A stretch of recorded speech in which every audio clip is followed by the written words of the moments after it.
through my veins. On the pitch where the glory remains, the cockerel stands brave on the crest. North London pride, this ain't no jest. From lane to the new shining ground, echo chants where the legends are found. Heroes carved in the heart of time, we march on through grit and grime. Oh Tottenham, Tottenham till I die. Raise the banner and let it fly high. Through the rain, through the fire, this is my club, my only desire.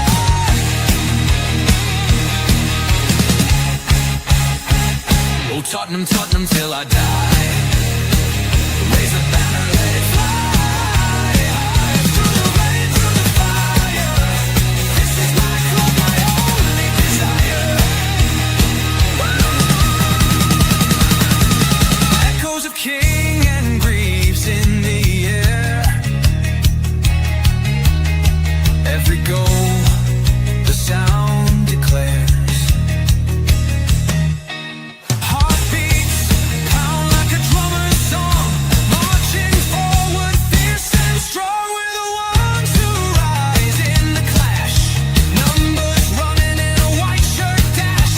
History burns in the roaring crowd. Every game we scream it loud. I'm Tottenham, Tottenham till I die. Raise the banner, let it fly high.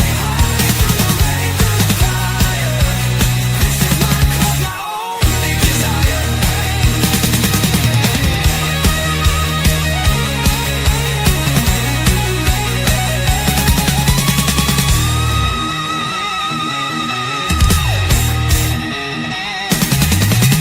We're the ones who rise in the clash. Numbers running in a white shirt dash. History burns in the roaring crowd. Every game we scream it loud. I'm Tottenham, Tottenham till I die. Raise the banner, let it fly high. Through the rain, through the fire, this is my club, my only desire. Good afternoon, everyone, and thank you for tuning in to THFC TWD, Tottenham Till We Die. I am, of course, your host for today, Stev Silver, as Dermotron unfortunately found himself in the hospital, and he's dealing with a few medical issues. So I decided to step in today because there is a lot to talk about. So first and foremost, Derma, I hope you recover quickly. And I hope, you're resting comfortably at the moment, and, hopefully you'll be back and everything will be great. Of course, before we begin, let's talk about, let's go ahead and get into the nuts and bolts. Let's go ahead and make sure you guys hit the likes and subscribe buttons and everything. I'm a little flustered here because we're about to get into something that I really don't enjoy talking about, but we are on a race to 2,000 subs. Obviously the quicker we can get there before the start of the season, obviously the things that we can do with this channel are absolutely massive. So make sure you hit the subscribe button, but also hit the like buttons as well, as we inch closer to the start of the 2025-26 season. All right. So first and foremost, let's get into it. And of course, the terrible news that the Liverpool forward, Portuguese international Diego Jota, and his brother Andre Silva have passed away. Spanish authorities have said that the Lamborghini that they were traveling in was traveling at high speeds, and a tire may have blown out, which allowed them to lose control, and both perished in the accident as well too. Right now, Spanish authorities have no idea who was actually driving the car. It's unclear, but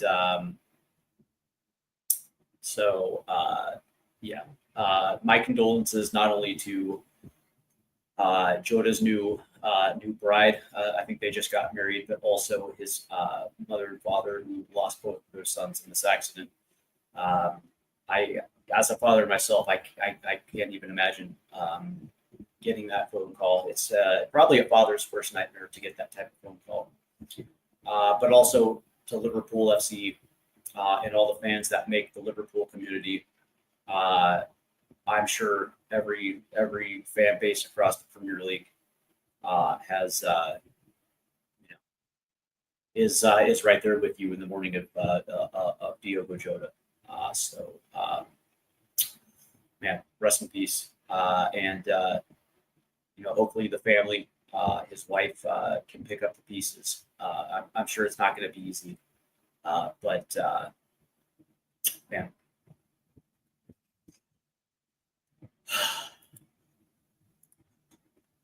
As we look at the comments here, we have David Clark. He says, hello from Leicester. I would start by saying my condolences to Diego Jota's family and his friends on his sad passing. May himself and his mother rest in peace, and our hearts go out to Liverpool FC. Well said. Wayne Bonner. What's up, everyone? Hope you're well. Hopefully no Johnson versus Johnson talk tonight. That was too good to be funny. I'm not privy to that conversation, but I'll take your word for it. Wayne Bonner goes on and he says that Jota news took me a while for it to sink in. Yeah, me too. G Giant 68. Yes, condolences to Diego Jota's family. He says, I think Dermo went to the hospital last night because he was laughing so hard at the Johnson conversation. I reckon he threw his back out. Yeah. So then it's big ups to you, everyone. Condolences to Jota. Yeah, everybody. I don't take this news rather well, and I think if anything, it just shows you how fickle and short life can be. I think individually, when we're young, we set out and realize that we have a whole life in front of ourselves. But at any moment, it can be taken away from you. And I just say this as a backup, and it's something that I've had to learn on numerous times in my lifetime because I have lost close friends in seemingly unfair ways. But I will say that, don't take it for granted. Every day, as far as I'm concerned, man, every day is a absolute gift, and it should be treated like a gift because at the end of it, we're not necessarily guaranteed it. And so every single morning that we wake up, it's another opportunity for all of us to improve and get better in our own individual lives, not just with ourselves, but also in our friendships that we hold. And it's something to be treasured, not to be taken for granted. And when something like this happens, and then all of a sudden, something like this happens, especially in the world football community, which is actually kind of small, really, comparative to everything else. That it actually sends ripples. And it's just tough news to hear. So again, rest in peace, Diego Jota, his brother, and condolences to the family as well too. Let's see. And he's like, I totally agree. I'm a father of 3 sons. And my heart would break if I ever got one of those phone calls. And he says, G says, thanks for stepping up. Yeah, for sure, man.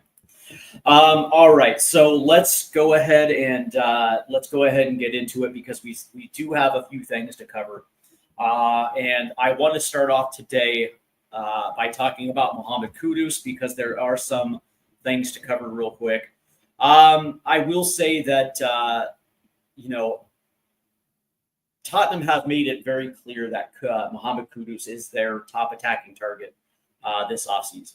Now, from that standpoint, that seems somewhat funny to me because there are, I would assume, better targets out there that are within reach for a guy like for a team like Tottenham Hotspur. But be that as it may, Mohammed Kudus is their guy.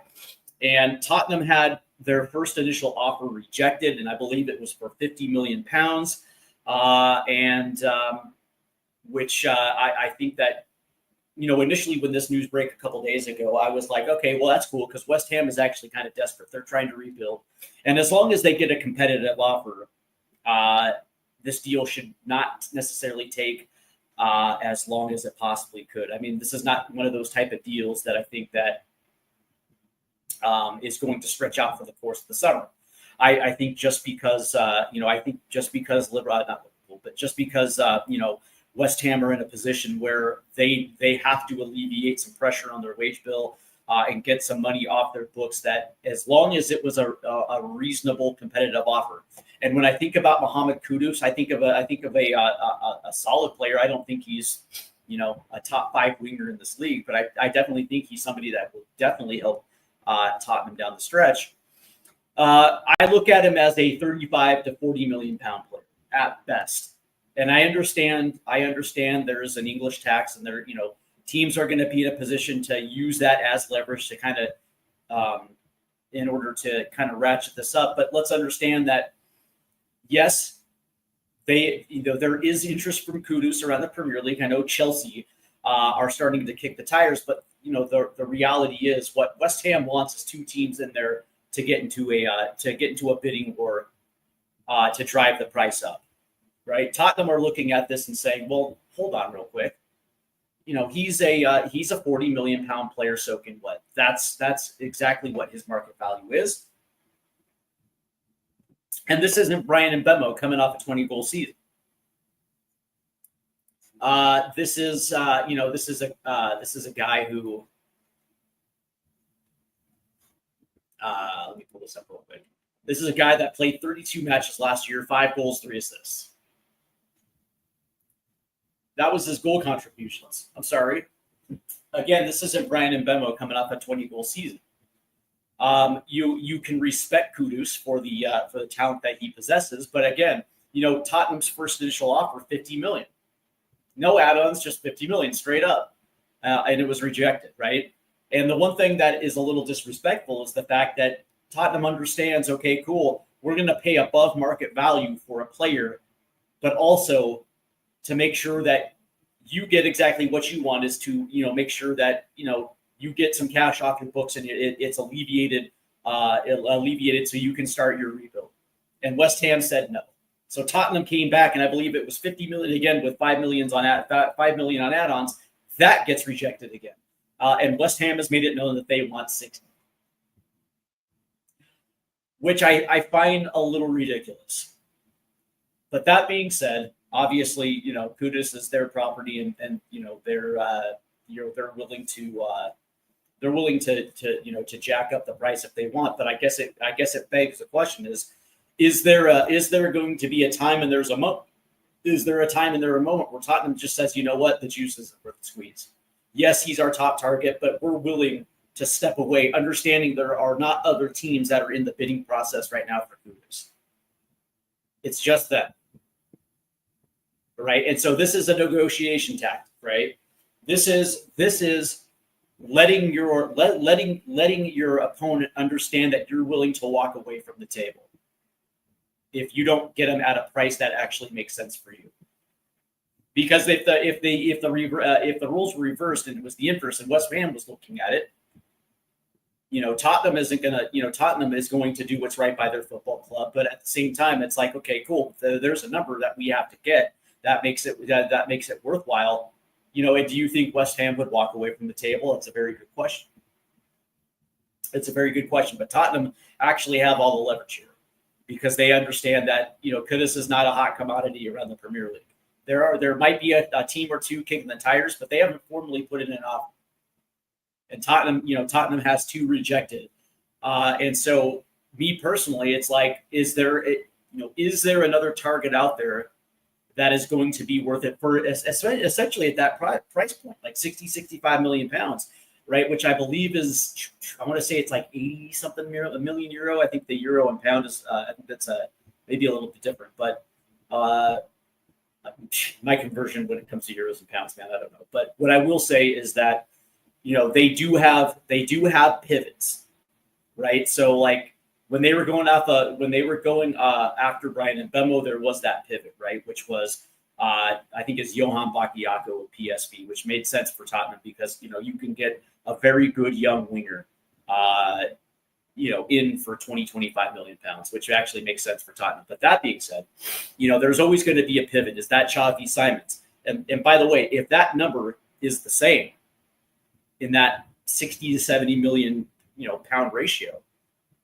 You can easily pivot off that and try to go after Xavi Simons, who fills the exact same void, playing that inside right forward in that Thomas Frank 3-5-2 system. David Clark goes on to say Kudus is only Levy's top target because Mbemo told Levy he wanted Manchester United. Therefore, it stands to reason they move to their second choice. Yeah, but my question to you is, who's their third choice? David, let's see. Sadly, every sale and purchase of goods or players is not what the item or player is worth. It's what the seller requires, what the buyer is willing to pay. Yeah, exactly, right? And so that begs the question, right? When do Tottenham just say, you know what, cool, and just walk away? Because again, right, that also, again, it's a negotiation tactic that actually brings West Ham back to the table and say, okay, 55 million plus 5 add-ons. How about that? And Tottenham could be like, no, 50 plus 5. 50 plus 5. And, maybe that deal does get done. But right now they're trying to, tighten the pressure on Tottenham because they think Tottenham is desperate at this point. I genuinely believe West Ham feels like they can get one over right now because they feel like Tottenham isn't the desired team. And in order for them to get players, they're going to have to overpay. Just saying. Let's see. To be honest, we as a club should be keen ahead and have the players already before the preseason. Again, leaving company let down as he started the preseason. The players. Well, that's not exactly true, Dermo. There is a returning cast of players that I believe are ready to go. Me personally, I just don't think that. I don't believe that Tottenham should put themselves in a position to be used in the transfer market, and this is where savvy negotiators come into play. And I think Tottenham does indeed have a few negotiators that understand exactly how to play this out. And if that's the thing, it's like this deal should be done. Like they should be, the ink should be drying on the contract right now, and pictures should be taken with Kudus wearing a Tottenham shirt, because again, there's no other teams out there that have put in bids. It's not like there's a bidding war going on, and Tottenham understand exactly how much his market value is, and they're already paying 10 million above market value, and West Ham is holding out for 20. I can understand Tottenham's reluctance at this. After two bids get rejected, and it's kind of like, all right, we'll move on to something else. And I guarantee you, West Ham will come back at him. He said to the 10th of July, Kudus 85 million release clause isn't affected. Interesting. Wayne Bonner, typical Levy and transfer tactics, lose all over the place rather than get the players in early. Going to be another joke in the season. I think this is the interesting thing, right? Because you're suggesting that they should overpay. Now, I would contend that, like, if you're talking about, like, let's say, well, I'll just throw two names out there, right? Not that they have any interest in Tottenham Hotspur whatsoever, but let's just say that it was Victor Gyökeres of Sporting CP, who is a £100 million player, or a guy like Bradley Barcola of PSG. Again, two players that probably will never come to Tottenham Hotspur. I get it. But these guys are £100 million players. And in order to get those players through the door, you probably would have to overpay. Right? Those are the type of players that you overpay for. Players that, literally transform your club overnight. Those are the type of players that you want to overpay. Guys like Solanke, they weren't £65 million players, but they desperately needed a striker, so they overpaid. But you know what? Just because you did one doesn't mean you have to do another. And I'm sorry to sit here and say that. I'm sorry, man. Mohammed Kudus is not the type of player that you overpay just because you feel like you need a player through the door. It doesn't work that way, man. Let's see. Yet Levy was willing to pay 50 plus 10 for a striker, Charleston, who, up to when purchased him, has been a failure at the highest level. Yep. Again, you learn your lessons. You learn your lessons by paying for mediocre players. 60 to 65 is reasonable. It's probably the structure of payments and not enough upfront. Yeah, maybe. maybe I just think that I just think that, you know, I think 50 plus 10 or 50 plus 5 is very, very, very reasonable for a guy like Mohammed Kudus. I just, for whatever reason, me personally, it's like to go 60-10 is very, very, very unreasonable. Let's see. Sean, and by the way, Sean, it's good to see you, my guy. Wayne Bonner, what are the usual plans for the 4th of July, and what shenanigans will you be indulging in tomorrow night? Great question. Usually I hang out with my sister, my brother-in-law, and my niece and nephew. We usually take the boat on the lake, and you know, there's a big fireworks show in the housing developments that are around that lake, because it's a private lake.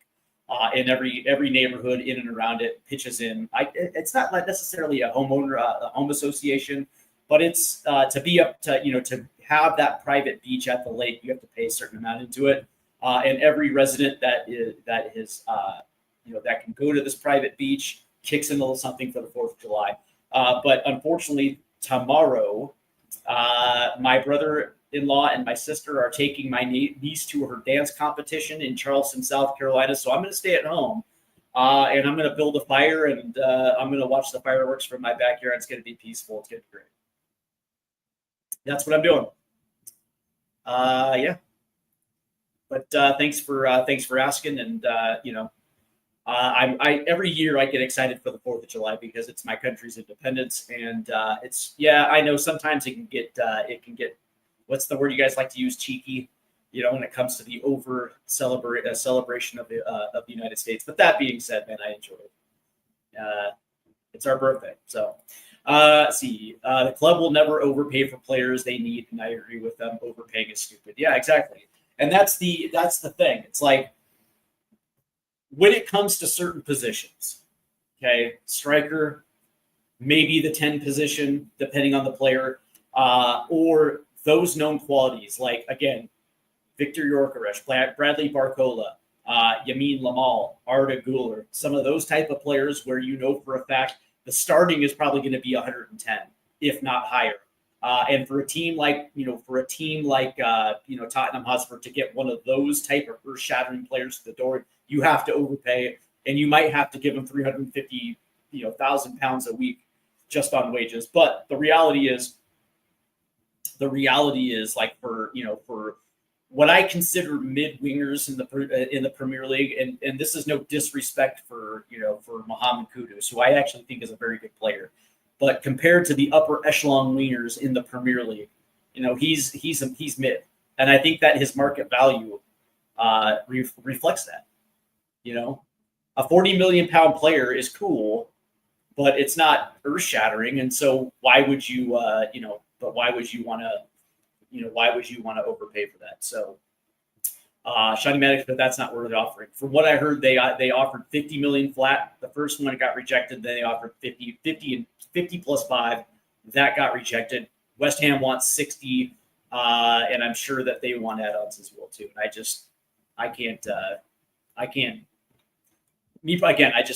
think that might be a little bit of an overpay. Let's see, Wayne Bonner. But they should be getting ready to go players in early rather than wait, but mainly by. Yeah. Here's the thing, right? From everything that I've been told, that most of the players so those that weren't playing in international aren't international players right now. Most of those guys are at Hotspur away. They're doing their preseason workouts, and they're getting ready for the start of preseason. So a lot of first team players are there. The new Japanese center back will, I believe, arrive this upcoming week for his introduction with the jersey and all that good stuff. And for the most part, listen, I don't have a problem with the kids. I gotta be honest with you. I don't have a problem with the youth movement. I think it's smart from a standpoint of the fact that, one of the things that you have to do in the building blocks of, for you to be able to have a successful team, you have to be able to have a foundation, and that starts with youth. Youth is always the foundation, and I don't care if it's from the academy or from outside the club. The fact that this has been going on now for three plus seasons now, where they're getting basically guys that are 22, between 18 and 22 through the door. Some of them are 17, I understand. But for the most part, they're bringing in those type of players that already have first-team experience, whether that's from Serie A or whether that's from Sweden or from the championship, whatever the case may be. They brought them in because they feel like this is the next natural progression. For guys like Gray, for guys like Bergvall, they've already had their first season, so they're already adapted, right? The sky's the limit for those. Same thing with Matisse Tell and Wilson Odebear. Like it's not a bad thing to have this youth through the door, because within the scope of the next 3 years, not only are these young kids going to know what it's like to compete at the Premier League, but they're going to figure out how to win at this level. And once this team has experienced some type of winning, which we saw last year with Europa League, then for the most part, this team is actually going to kick on. I do agree with everyone that experience matters. I 100% agree with that. And I'm not saying that they should not go out and get experience. But that being said, you have to be strategic with the type of players that you bring in and the type of personalities that you bring into this locker room as well, too. But also you want to make sure that when you do bring in somebody, that they have a track record of at least some success. Right. And so my question for you, again, is do you guys believe that Mohammed Kudus actually translates to that? Don't know. Let's see. My argument with Lewis, Levy, and Enoch is they've known for 24 years that they have owned the club and they are never going to compete with the top clubs for players, yet they have continued to lie. Yes, they have. Yes, they have. And here's the interesting thing, though.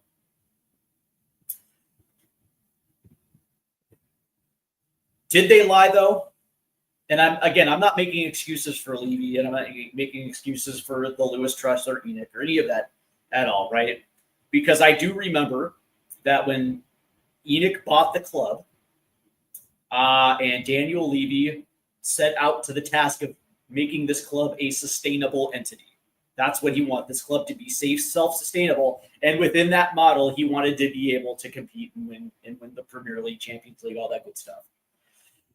Now, I think that he totally understood that in order to do that, there are going to have to be some concessions made. One of those concessions is bringing in the world's best players. And I think that he just realized that they didn't want to do that. Within that model of sustainability, they thought they might be able to. I know that a lot of people in the chat will say that they tried to moneyball their way to the top. And again, you're going to have some success with Moneyball, but you're not going to win. You're not going to win the top prizes. Let's see. Shawnee Maddox in this market, 60 is the going rate, or thereabout. The problem is Levy is offering 20 million year one, 20 year two, and then 20 year three.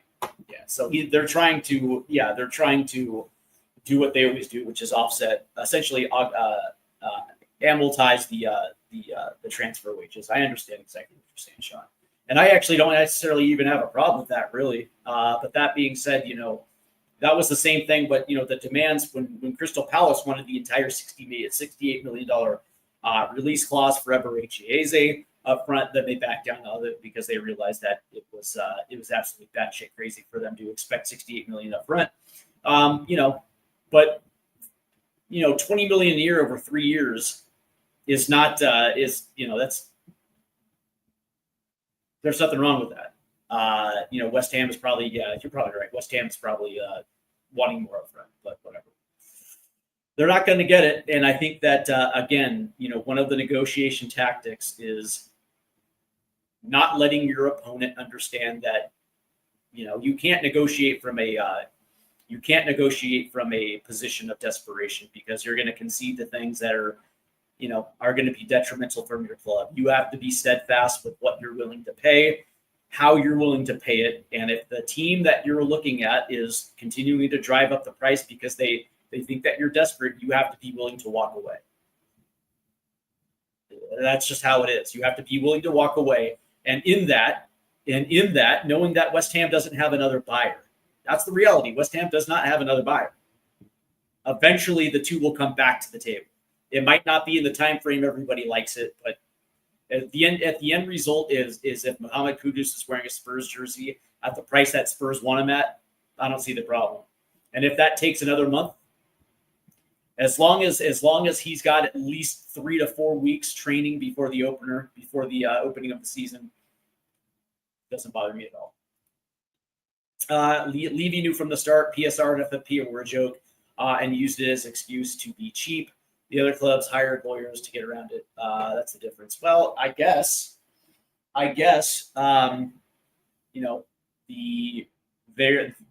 they're playing by the rules, so that makes them cheap. Okay. Yeah, that's the interesting thing, right? Because Manchester City has Saudi money and they just want to spend it any which way they want to spend it. And if they break rules, then yeah, they're going to hire lawyers and draw it out. But, but to criticize somebody for following the rules, that's kind of rich. And again, I'm not making any excuses for Levy, Enoch, or the Lewis Trust. I'm just saying it's like, dude, they follow the rules of the league in which they play, and you don't like it because you see Man City, just spend Saudi money, and when they break rules and they clearly break rules, they'll just hire lawyers to delay it as long as they can, and then eventually get a slap on the wrist. Well, we'll see how that goes. Yeah, please hit that like for Steve doing a good job. Thanks, man. Let's see. Another Big Six club gives crap about staying within FFP PSR. Yeah, that's until the hammer comes down on them. And I understand it seems that way because Chelsea has the unique one. That to me is the funniest one, right? Because Chelsea has backdoor handshake agreements with the Saudi Pro League. So whenever they need to move off of somebody really quick, just so they can get under a threshold really quick, at least for the year, so it offsets their losses. Yeah, they had those type of things, but the eventually what's going to end up happening is that will is going to dry up, and eventually one of those Big Six teams are going to have the hammer come down onto it. And believe it when I say that, it's going to be Manchester City. That is going to happen. Levy has convinced people to expect low-wage, inconsistent players. Let's see. Wayne Bonner, you are wrong. Levy has vastly overpaid for players for decades, and Donnelly, Richarlison, Johnson, Lamela, Solanke, Sanchez, I can go on and on. That's exactly right. He's overpaid. I think Tottenham have, in certain instances, have negotiated in a position of desperation, and you saw exactly those names. I can say that Richarlison and Solanke for sure. Johnson's yet to be seen because he is developing. He has actually gotten better from year one to year two with Spurs. But I understand why you include them. I'd rather the kids at the club be given a chance to play rather than pay for young players. They learn and develop everything. Well, here's the thing, right? That might be cool, but the reality is there's a reason why Tottenham has to go out to buy youth, because their academy is not producing that type of player. There are exceptions, obviously. Mikey Moore, I think Will Langsher came from the academy as well too, but historically Tottenham's academy has been garbage, and they don't have a consistent pipeline from the academy to the first team. And so for them to bring in high ceiling youngsters, they have to go out there. But again, if you're one of those type of fans that you continuously cry that the young players need to get minutes, that's cool. Don't cry when Spurs go out of the go outside the club to bring in youth, right? Because quite honestly, a lot of the youth got a lot of minutes last year. Just because it's not the youth that you thought it was doesn't mean that youth didn't get minutes last year. They did. They got a lot of minutes last year. David Clark, trust me, if a big percentage of the young players are thrown in next season, then it's going to be painful for a club and supporters because they aren't ready for first-team football. Some of them, yes. Some of them, no. But again, you're still going to have Van de Ven and Romero and Vicario back there. You're going to have Pedro Porro. You're going to have eventually Kulusevski's going to be there. Madison's going to be there. Solanke's going to be there. Sonny probably is going to be there, and so there is experience along with that youth. But again, I still believe that there are still holes to fix, and I hope they fix them. Let's see. Wayne Bonner says, I didn't say that they should overpay, and they haven't. They've overpaid for some real crap, as your list shows, and then some. They seem to lack knowledge for the transfer market. No, I think what it is it's not that they lack. I don't think it's because they lack knowledge. I just think really what it is, it's I think they got their scouting wrong. Because unless they're playing in England, right? Unless they're playing in England where their scouts, are there, and they understand the club and the environment of these of some of these players that are coming in, where you can kind of see the transition to Tottenham Hotspur. But when you're going to a different leagues like France, where the level of football is different, you're looking for different characteristics that you can pinpoint to see if there's going to be a successful transition.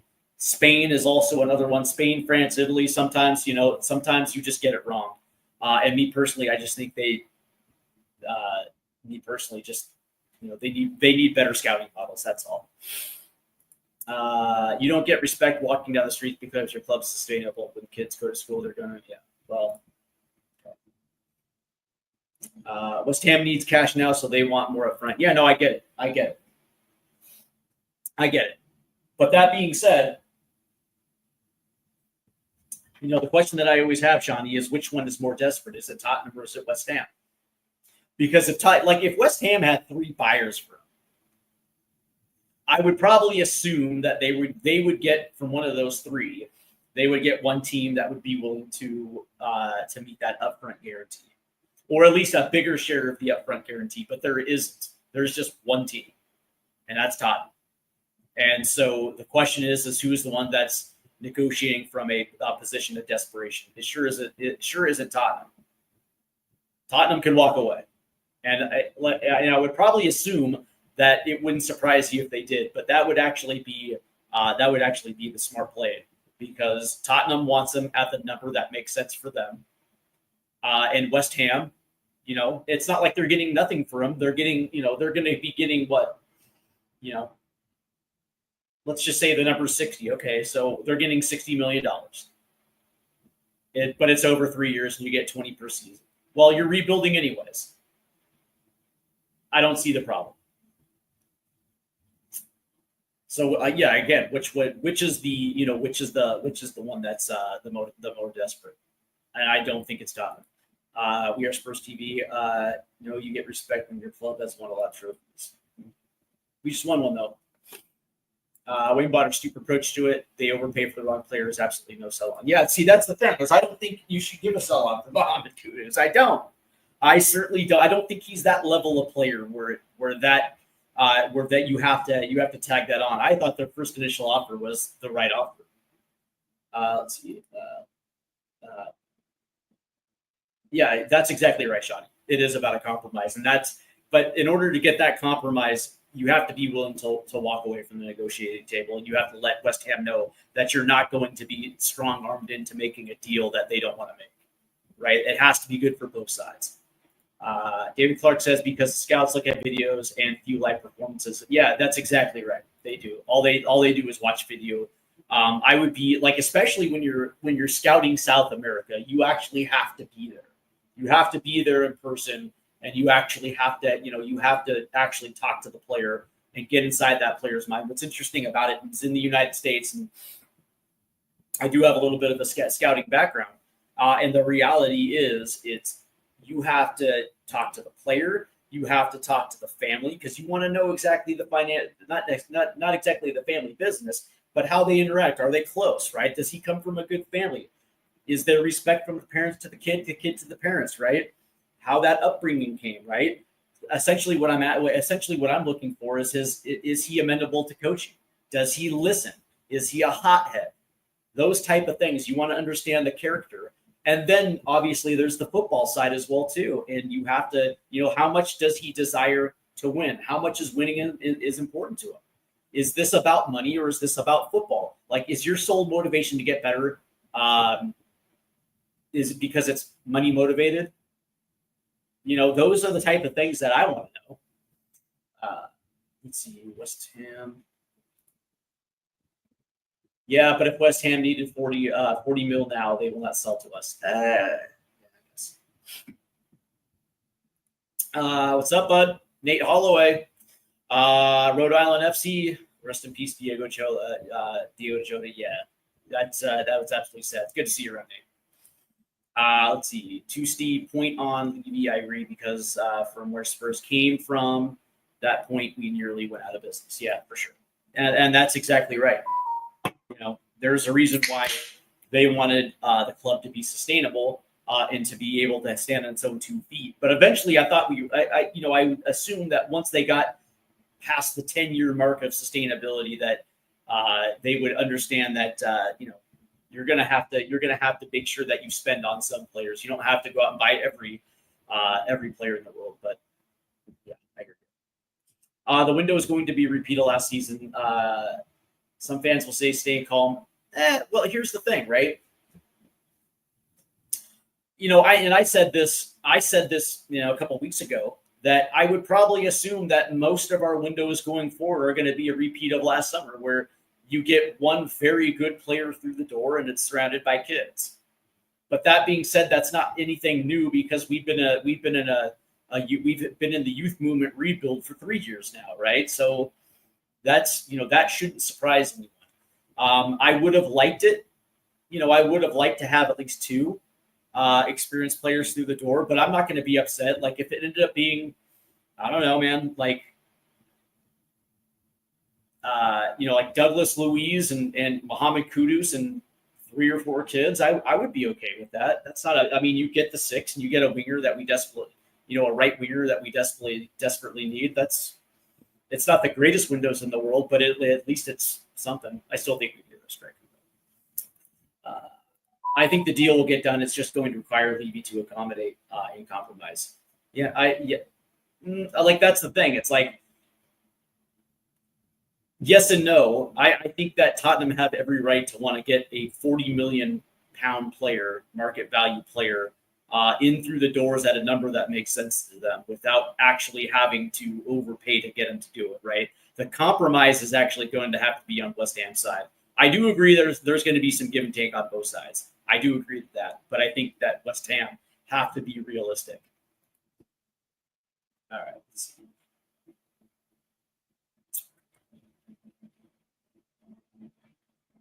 Yeah, like here's the thing though, right? I know that Chelsea has been kicking the tires, but I guess it would be upfront money. If Chelsea's been willing to give them more upfront money, that would definitely happen. Let's see. Here's Neil Shafton. I think there's a power struggle going on between leaving the board. He's been handcuffed and is not willing to make any signings until Asia tour is complete. I think that's too far in the window.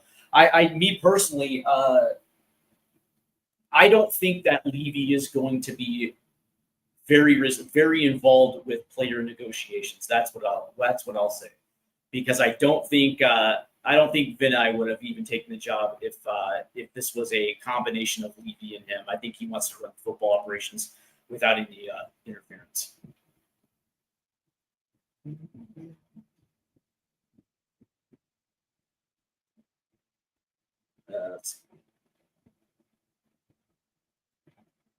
Yeah, but Sean, I will say it's like, okay, well, what academy players are you specifically talking about? Is this just an issue because Mikey Moore didn't get a lot of run out last year? Chances are pretty good he's going to get a lot of run out this year. But that being said, it's like, again, we don't have a good academy. We don't have a pipeline coming from the academy that's producing, high level prospects at a quick enough pace where it makes sense. It makes sense where we would actually not have to go outside the club in order to bring those type of players through the academy. We don't have that. Again, we have the outlier player that comes in. But that being said, it's like it's not every single year they're producing 2 or 3 guys that should be getting a run out with the first team. It's just not that. Our academy is not that great. Spurs fans will go on about these once-in-generation players like Moore and Gray, but they are not. Moore only a sub for England U19s and Gray only a sub for B21s. Bellingham, that's once in the gen, yeah. And even his brother Joe is pretty good too. There was videos out there that were easy to find, interviews with Indomale's 2 ex-coaches, and both of them destroyed his character. Yet we catch him in a couple of ties, and then watch him in a couple of ties, and they play 63 for him. Yeah. You should have listened, right? What I will say is, like, when people are telling you who they are, you should probably listen. I don't mind that, but should bring in some cheaper, older options like a Douglas Luiz or Polini. Yeah, I mentioned Luiz earlier as well too. I wouldn't have a problem with either Luiz or Polini through the door. Actually, I think both of them actually make a lot of sense. All right, so we're at the 45-minute mark, and let's go ahead and finish this up with Eerechi Eze, because I am hearing that Tottenham are still working behind the scenes. Trying to convince them that Tottenham is a better landing spot than Arsenal. Now, Eerechi Eze has gone on to say that he is keen to a move to Arsenal this summer. That is true. The question is, for Arsenal, one of the things that Arsenal has to determine, because Arsenal is not Manchester City, right? They're not just going to free spend. They usually have one target they try. They usually have a list, and one of them is the target that they absolutely want. And I'm still being told that target is Victor Gyökeres of Sporting CP. Mikel Arteta wants him, and most of Arsenal's football operations wants him. The question is the negotiations between Arsenal and Sporting CP. And from what I heard, it's hot and cold. Those negotiations are hot and cold. And so now the question is should they pivot? Should they pivot to Eerechi Eze and go another season without a striker? Which means another season with trying to run Kai Havertz at the 9 as a standalone striker. And I just don't think that that's something that they want to do. And the question is whether Tottenham can be in a position to get both Kudus and Eze. Is Tottenham going to be in a position where they only can choose between one or the other? And if it is one or the other, which one actually suits them a little bit better? Obviously, the answer is Eze. But, is Eze going to, open the door for a move to Spurs? We know that he has liked Spurs and wanted to be at Spurs the last couple of years. And is that going to be a situation where, he's going to take Spurs over Arsenal? That's kind of where it's at right now. Me personally, I don't know, man. I don't know that right now with Eze, there's a lot of moving parts going on, and it's something that I can't necessarily get a clear answer in. I know on this channel we have said that it's 90% sure, but that being said, it's Arsenal threw the curveball in, and now everybody's expecting him to go to Arsenal. But that being said, Arsenal, that's not their number one target. And Arsenal is not Manchester City. They're not going to go out and get both, because if they can figure out Victor Gyökeres, that's going to be 120 plus million pounds to get him, and it's going to be incredibly high wages. Now that's exactly what they want. They want it. They want Victor Gyökeres because they need that type of striker. Because they feel like that is the reason why they've been finishing in second place. Why they can't necessarily get over the hump, because throughout the course of the last couple seasons, as good as Arsenal has been, they've always lacked that that top end goal scorer. So that's the priority. And I don't think that pivoting to Eerechi Eze makes them worse. I just think that it's going to be more of the same. And I would probably assume that the results are going to stay the same. Where Liverpool and potentially Man City are going to jockey between Premier League champions, while Arsenal continues to finish second place. So eventually that's going to have to break. But that being said, also, what happens if Arsenal finishes second again? I would probably assume that Mikel Arteta is probably going to get the sack because he's given them enough leeway, and I believe he's only won one trophy since he's been there, and I believe that was the FA Cup in his first year. Eventually, they're going to want to see results for the money that they pay. And I'm sure Mikel Arteta has been saying that they need a striker, so that's where they're at.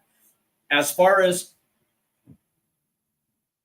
Eerechi Eze goes, my gut instinct tells me that he's waiting to find out if it's a go no go for with Arsenal, and if it's really a no go because they're just putting all their chips into Victor Gyökeres. That probably is going to be the time where Spurs will quietly come in and probably get that deal done. I'm going to say by August the 15th. August the 15th. He'll be holding up a Spurs shirt. I know that's deep, but there's an old saying, right? Better late than never. Let's see, Shawnee Maddox. If I were him, I'd stay at Palace. Spurs are very up in the air. Yes and no. Yes and no. Yes and no. The problem with this is that he's only got 1 more year left on his deal, and there's no way in hell he's going to Spurs as a free. That is just not going to happen. And so it's either now or never for Spurs. They've had two years together. And they balked both of those last 2 years. This is it, man. It's either now or never.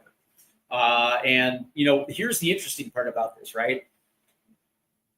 The same thing that I was saying with Mohammed Kudus. Don't overpay for a 40-pound player when you don't have to. With Eerechi Eze,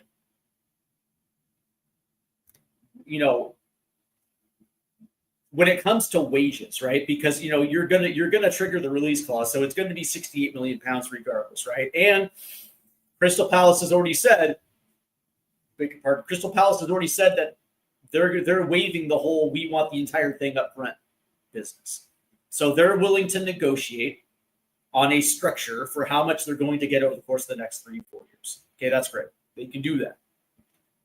But for Eerechi Eze, he's going to want to get paid. So his personal wages absolutely matter.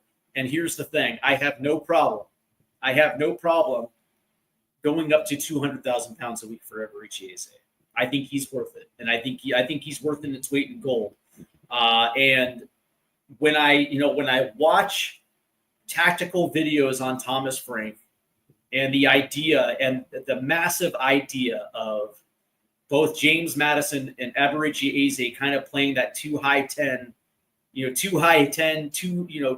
striker with wing backs. You know what I mean?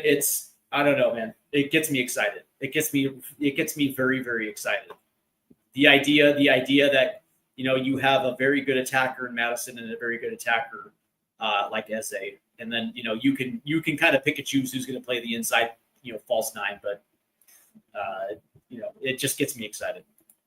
I don't think he wants to come. I'm just saying if Arsenal doesn't have the budget, he could go on a free to get bigger wages. Yeah, I mean, I understand, but I will say that he has said that he in the past that he likes Tottenham Hotspur, so it's not like he doesn't like the club. I'm assuming that he likes Arsenal more, and that's probably why he's waiting to hear if it's a yay or nay. But that being said, if Spurs come correct and are willing to give him wages that reflects what he thinks he's worth, I would probably do it.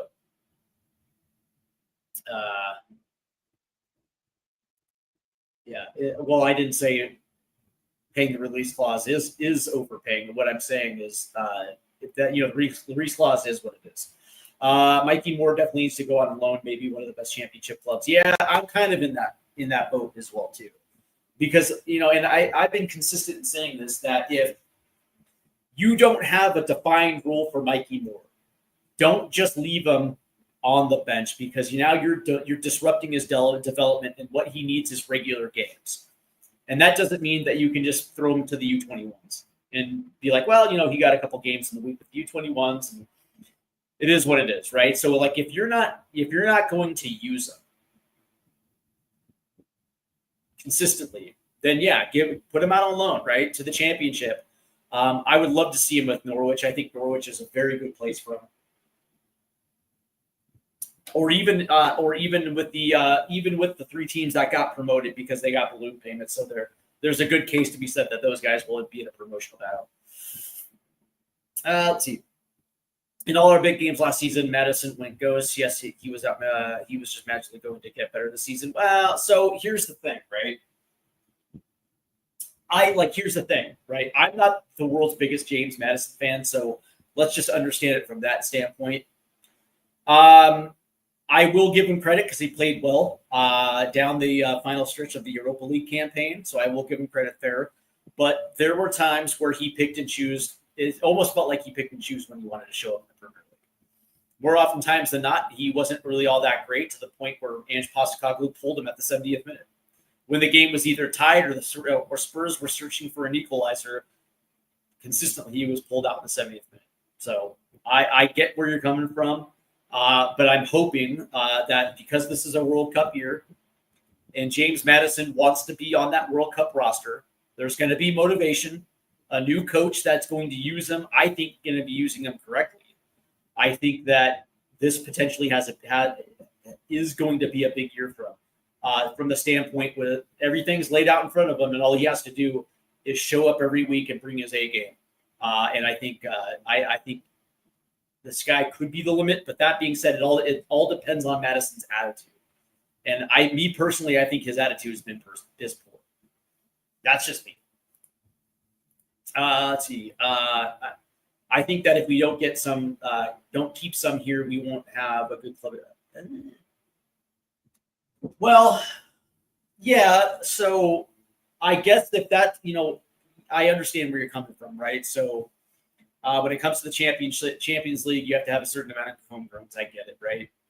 But if that's the only reason why you're keeping Mikey Moore and Will Lake-Shearer around is because they fit, but you have no intention of using them, I think you're doing those two players a huge disservice because, again, they're not getting trained. And by the way, you want them playing against better competition because that's what gets you better. Playing for the U21s, I'm sorry, it does not help their development at all. And me personally, I'm at that area where it's like I would rather see them go out on loan to the championship because at least for 6 months. Whether that be the first 6 months or the back end 6 months, because I just want them to be in a position where they're getting first team games every single week, but they're also in something like a promotional hunt as well too, because I think that requires you to raise your game to a different level because you're playing for something, and every game matters when you're in the championship or League One because of course, man, it's promotion. So I think that would actually do Mikey Moore a world of good. Being in a promotional chase. Why would Eze go back to a club that told him he wasn't good enough at 13? Fair point. I think Matters was struggling to get back from injury, and it took him a while to get back to normal. I do too. Yeah. See, I can agree with that.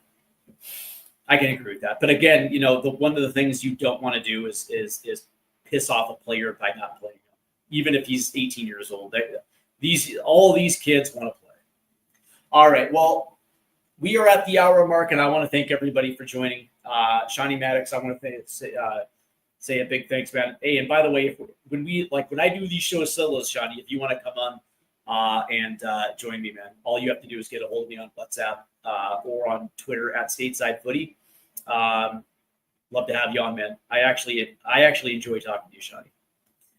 We are Spurs TV, SH Spurs 1, Luke Chapman. Let's go to David Clark and Wayne Bonner. I want to thank and G Giant 68, Neil Shafton. I want to thank all you guys for joining me today in the chat. I want to thank all you guys for tuning in. Make sure you hit the subscribe buttons because there is a race to 2,000 when it comes to to 5K. I apologize. To 5K. As Derma, and I continue to say, man, we appreciate the support, if you take care of us, man, we're going to take care of you, man. So make sure you hit the subscribe buttons. Also, if you want to get a membership, that also helps as well too, because we are planning some membership shows as well too, as we are reaching out to guests to try to do some of those things. So definitely getting a membership is definitely worth its weight in gold. Before I go, I do have to say this though, that on Sunday at 7 o'clock Eastern, and I believe that's midnight UK time, the CONCACAF Gold Cup final watch-along is set. The United States versus Mexico, international football's biggest rivalry, is on center stage on stateside footy, 7 o'clock Eastern, midnight UK time, and everything that goes along into a U.S. versus Mexico matchup, especially in a final. It is absolute fireworks. It's two nations that are politically charged against each other, and sometimes that manifests on the football field. That being said, there is a storied rivalry between these two games. Absolutely huge matchups. And of course, this team has met each other 12 times already in the Gold Cup final. So this will be number 13. And of course, everybody remembers the 2002 World Cup in South Korea when the U.S. beat Mexico in the round of 16 to get to the quarterfinals. And, I can go back to the 91 Gold Cup when we beat them in the semifinal. I can get to the 95 Copa America where we beat Mexico in the quarterfinals in a shootout. The legend of Dos a Cero when the United States continued to beat Mexico at home 2-0 for 8 straight years when they were playing in Columbus. So this is an absolute monumental match for the U.S. men's national team. And it's going to be live at 7 o'clock Sunday on stateside footy. So make sure you head over there. Make sure you hit the subscribe buttons. And I'm looking forward to this one because I love U.S. Mexico, and it doesn't get any better than that.